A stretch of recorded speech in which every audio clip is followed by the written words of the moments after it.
Hello everyone to another episode of Simply Nerdy. I am going to be your host today. This is Anthony, and I'm joined by Steven. What's up, guys? We wanted to talk about our hopes for a game that's far off on the horizon, one that we've been excited for a long time, and apparently need to stay excited for quite a while longer. But we wanted to talk about it because it deserves being talked about. So what we're talking about today is Metroid Prime 4. So, a few years back, I think, wasn't it E3 2017? We were given that teaser where a giant 4 appeared in space and the universe blew up. And then since then, there was nothing until January of this year when they crushed our hopes and said that they were going to scrap all current development and start over. What I wanted to do today, since all we really have is just the knowledge that we have a long wait ahead of us, was to kind of spend some time talking about our hopes for the game. I think I'll kick us off by saying one thing that I would like to see now that we've seen that Zelda and Mario franchises have kind of had their renaissance when it comes to having their worlds reinvented while at the same time staying true to the core of the series and resulted in two of the best games ever made. I'm kind of hoping that they're going to do something like that again with Metroid. I feel like it deserves just as much of renaissance as those other two, and I'm hoping that they kind of bring their quadruple A game to this table. What are some of your hopes, Steve, for what you'd want them to do with Metroid Prime 4? Okay, so I think I might have said this before in another discussion somewhere of ours. I don't remember. I would love if they opened up the exploration that Metroid is known for and just blow that out of the box. I want to see a Zelda Breath of the Wild approach, unfortunately. I know I say it a lot, but a Zelda Breath of the Wild approach where it's completely open space in the small, not endless universe, but just the small little galaxy that you can exit a planet, enter a planet, kind of the same way you do in just like in Starlink. That'd be awesome, except I don't want her to be in her ship the whole time, obviously. I definitely want to get out of the ship, and I want to freely roam a planet on foot, or if I want to take off, land somewhere else, find a tunnel, go in the tunnel, go in some underground levels and stuff, and find hidden items and collectibles. I want it to be like Super Metroid, where you can enter an area that you're not ready for yet, get your butt handed to you, and then realize, I must need something for this area. I can't go here yet. Let's go explore some more. Just the freedom of exploration and failure and correction. I'd love to see that. So you think that it would be open universe rather than just open world? That's what you'd like? That'd be awesome. That would be awesome. But I know that's super out there, but that's what I want. I think that if they were to provide enough focus, I wouldn't want a massive space to explore, but no, me neither. I could see myself really enjoying that if they were able to get that down.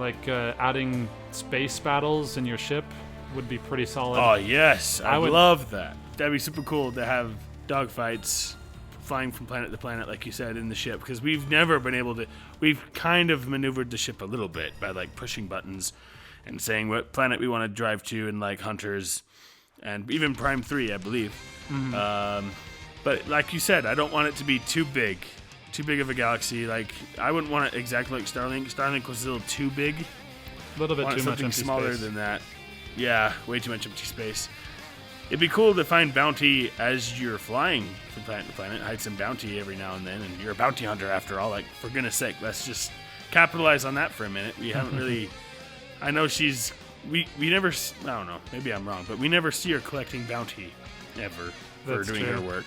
I wonder if there would. I wonder if there would be a way too that they could add some light RPG elements, where you do collect bounties and you use it to purchase some form of upgrades. Not the.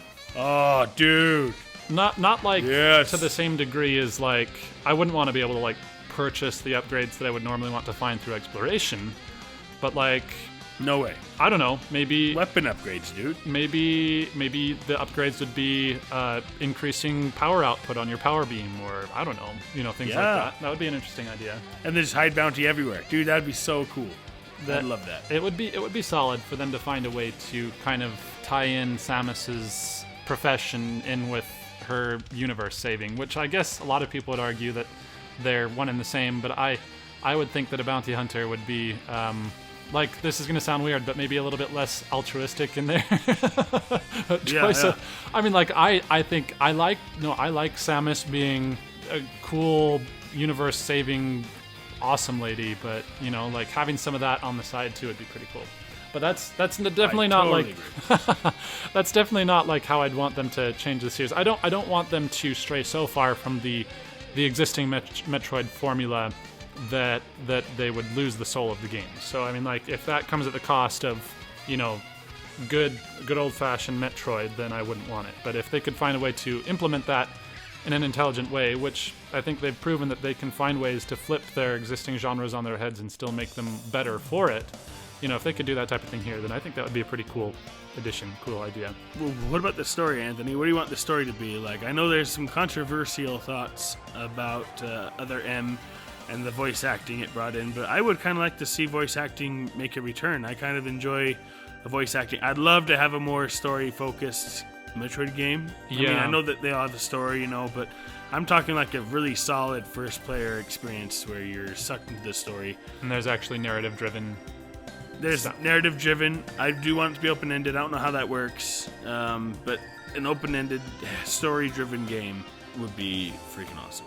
Well, I mean, they did it with Breath of the Wild. I mean, I guess a lot of people would maybe have different opinions on how well it was executed. I thought it was excellent, but no, and you asking that question did kind of touch on one of the specific things that I would love to see is, I think out of the 3 Metroid Prime games, Prime 3 was my favorite, and I think one of the biggest reasons was that it did have more of a narrative, more of a story behind it, and in some ways, that kind of does go away after the introductory section of the game, because like after you do that whole segment, and for those of you who haven't played it, I won't do spoilers, but after that, it is maybe a little bit more traditional solitary exploration, which I think a Metroid game needs. I think it absolutely needs that. I think that opening sequence of having like those intense story-driven moments really created a gravity to the events of the story that just made me love it all that much more.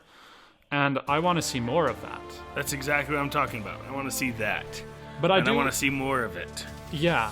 But I do think that they also need to do a better job of figuring out who Samus is and how they want to portray her, because I think that they need to do a better job of handling that with recognition that there are certain expectations from the fans that maybe they should try to pay attention to. I do feel like I would like to see voice acting come back, but I think that they need to still make her more powerful than they did in Other M. I want more story. And if you can do it well with voice acting, please do. If you can't, then don't. That's where I stand. What other gameplay elements would you like to see, Anth? What new gameplay elements would you like? So I absolutely agree with the open world concept. I want them to kind of have a planet that you actually do explore. I want it to be dense. I want it to be packed with interesting things to do. I don't want it to be large just because it can be, because I feel like that that's not a strong way to build a world. One of the things I'm trying to decide if I would want to be different or not is the perspective of how you play the game. There's been times when I've been intrigued by the idea of them doing a third-person Metroid. I think a lot of people do want it to be first person, and there's a part of me that thinks that I'm with them too, just because I don't want them to stray too much. But I think that if that's the case, they probably need to do a better job of sticking to first person, and that's part of why I say I'm intrigued by the idea of considering a third person view if they... Well, let me explain what I mean. So in Metroid Prime 2 and 3, one of the things that they tried to introduce, because it's such a staple in the Metroid series, is screw attack. But it absolutely does not work for first-person Metroid games. Like, screw attack essentially became a an inconvenient and difficult to use platforming technique rather than an actual a powerful ability. And anytime you did try to use it as an attack, well, if you struck the enemy, then sure, you did massive damage, but most of the time you just would accidentally shoot past them, and then, you'd get pounded while you were trying to turn around to find where they were again. It was just super unwieldy. It was kind of clunky. It was super clunky. It was probably one of the most poorly executed Metroid abilities I've ever seen.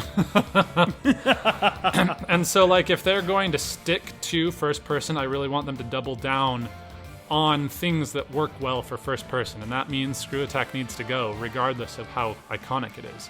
Just a few more rapid fire thoughts. One of the things that I also want them to make sure they do is stick more, I think, to a traditional Metroid upgrade structure. An example being that, for example, the first Metroid Prime, how the beams they didn't overlap. They were separate beams. I didn't love that, and I kind of liked how the stackable beams came back in Metroid Prime 3. It just gave more of a tangible idea of progression, and I felt like it didn't feel like you had to make concessions to use one or the other. And then I also, with that traditional upgrade structure, I also want them to, at the same time, kind of step away from a lot of the familiar upgrades. I feel like every game you get the plasma beam, you get the screw attack, you get the space jump. All of these things are very familiar. And I'd love to see some completely new, fun ideas introduced that would make it a lot more fresh. I don't know what those would be, but you know what? The geniuses at Nintendo are the ones with the creative license to do something with that, so I hope they do. I guess my final thought is that I'd also love for them to find a way to kind of create a new story arc for the series that goes kind of in a different direction from where it's at. And here's what I mean. The main story entries in the Metroid series, Metroid 1 through 4, kind of deal with the conflict with the Metroids and their eventual destruction. I kind of want to see maybe kind of a different... I'd love to see a little bit more information about motivations of the space pirates. Right now they're just evil aliens that destroy things because they can. I want to see something fleshed out a little bit more that shows, why is it that they're doing what they're doing. I feel like there was some of that they kind of explored a little bit or hinted at in Metroid Prime 3. And honestly, in all of the Metroid Prime games, for that matter, because I feel like, when you read the Space Pirate logs, it showed that they were more than just evil grunts following some evil being's drum beats. It seemed, they were an advanced race that, maybe were morally bankrupt, but they had the intelligence to get where they were at. And I kind of want to see that developed from a story standpoint. I want to find out more about the Mother Brain and where all that came in. What I was saying with their connection with Metroid Prime 3, when they introduced the AUs, those seem an awful lot like brains, maybe mother brains. Are they the precursor to what led to the Mother Brain?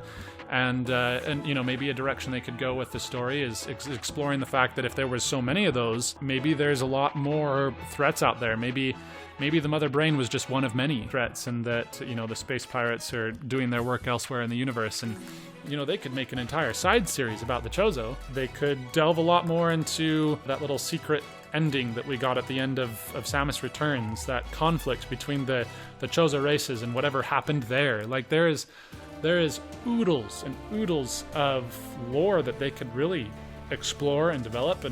And so I guess I've kind of come full circle in talking about how, what I want for this. I guess the most important thing is I want to see this be the launching point for a new narrative that creates a solid direction for every Metroid game from here.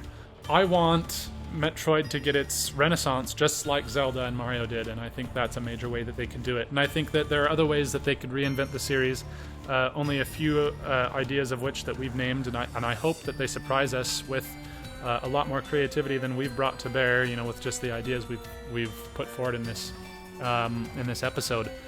But I want to see Metroid get its renaissance. It's one of the greatest series that Nintendo has made, and I want to see that reflected here. And I have hopes that it will be, so I guess we'll see. It'll be a few years yet. One can dream and one can hope. Anyway, let us know your thoughts. What do you want for the next Metroid game? Do you want them to change things? Do you want things to remain the same? Or does it make you too nervous, considering the idea that they might change what you've become fond of, or do you feel like another renaissance would be a good thing for Metroid? Let us know in the comments, and don't forget to subscribe. And until next time, guys, keep it nerdy.